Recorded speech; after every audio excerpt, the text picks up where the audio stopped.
want some sauce? Scene 1, Apple, take 1. What's up, everybody? How's it going out there? So my wife had picked up a considerable amount of potatoes, and I need to kind of cook some of these before they go bad because there's a lot. And I mean, I do eat a lot of potatoes, but God, she got a lot. So the first thing I'm going to do is I'm going to end up rinsing these guys off, and I'm going to end up peeling them. And you want to use russet potatoes, okay? These guys, if you're going to be doing fries. We're going to be doing two kinds of fries. We're going to be doing regular fries, and we're also going to end up doing a curly fry, like a seasoned fry. It's not really going to be curly because I don't have the device to cut the curls, but it's going to taste just like one. It's just one. It'll be curlless, all right?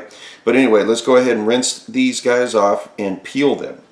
All right, so we got these guys rinsed off, and now we're going to end up cutting them.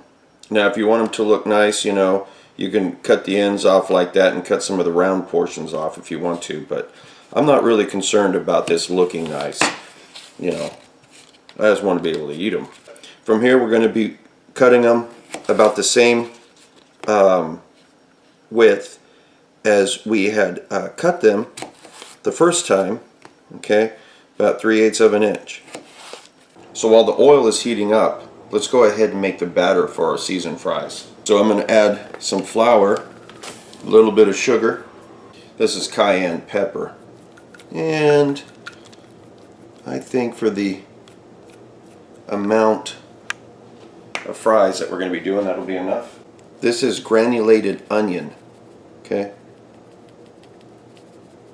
And this is granulated garlic. I'm going to be adding some salt to this. And this is black pepper. That's just a little parsley and paprika. I'm going to put a little water in this. So now we have a batter that we're going to dip some of the fries in. But I'm going to take these fries that have been soaking, and I'm going to take the water off of them, kind of dry them off a little bit, and primarily just because I don't really want any splashes of of oil going on me when I put this in the hot oil. So let's go ahead and drain these.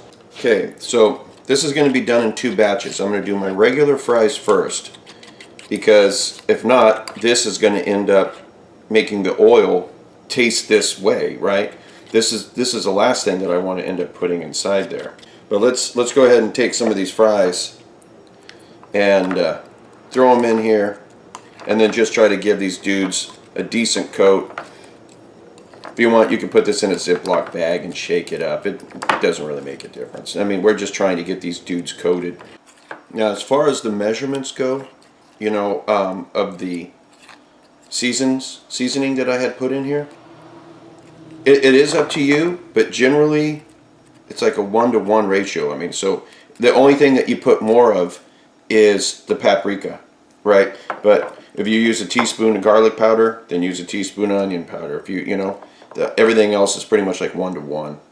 And then I'm going to be putting up a cooling rack over here. So after I'm done cooking these dudes, I can go ahead and throw them on the cooling rack, so they're not sitting in their own fat and everything like that, their own oil afterwards. You know, don't use paper towels, don't use the newspaper or the paper bags. Just get a cooling rack, you know. So let's see. That's good enough. And I want to put these in here in batches. I don't want to put too many of them because it might boil over. And not only that, but it'll start crowding the pan and dropping the temperature of the oil, right? Because these potatoes are not the same temperature as that oil. And we're going to let these guys just sit here and fry up for about maybe 5 minutes or so.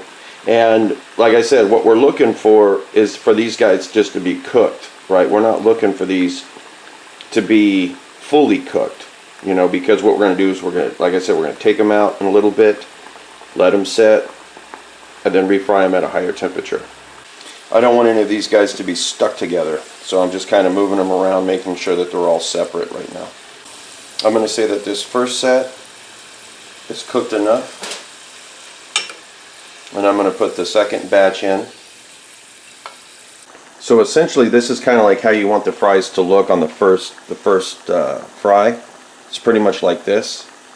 And we're going to end up letting these dudes set for a little bit. Same thing when the second batch comes out, same thing. We're going to just let it set, and I'm going to turn the temperature up on the oil just a little bit, and we're going to end up refrying these dudes. Alright, let's put these dudes back in, and now we don't remove them until they're golden brown. And as soon as these guys come out, you got to be ready to hit them with salt. If you wait too long, the salt's not going to stick. So as soon as they come out, that's when you want to hit them with the salt. Okay, so these guys are almost done for the second frying. Hit those with some salt now before they dry out.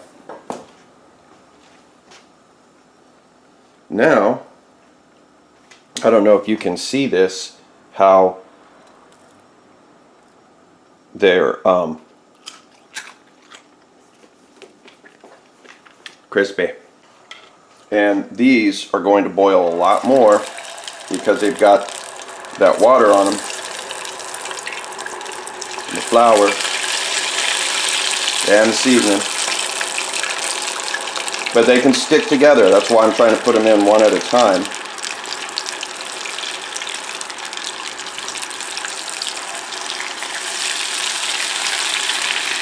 Making sure it doesn't overflow.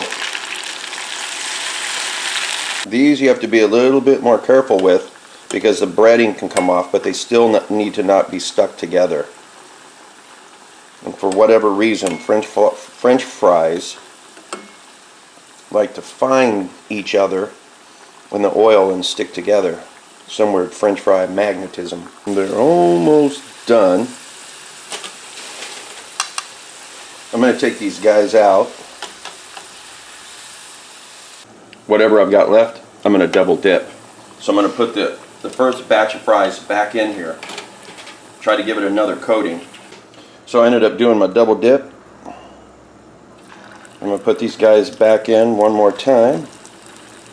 So after the second dip and the second fry, we definitely have ourselves some better battered fries here.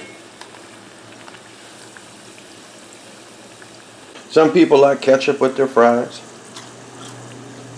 Some people like them where we don't want nothing on it at all. Me, I ended up making my homemade ranch. Now these are bomb. But now you don't have any excuse to not have killer French fries at your pad.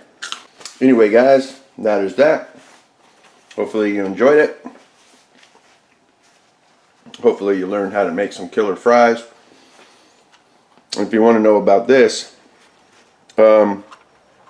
watch the video of mine on making hot wings out of chicken breasts, because I also teach you how to make homemade ranch. Anyway, until next time, I'll talk at you later.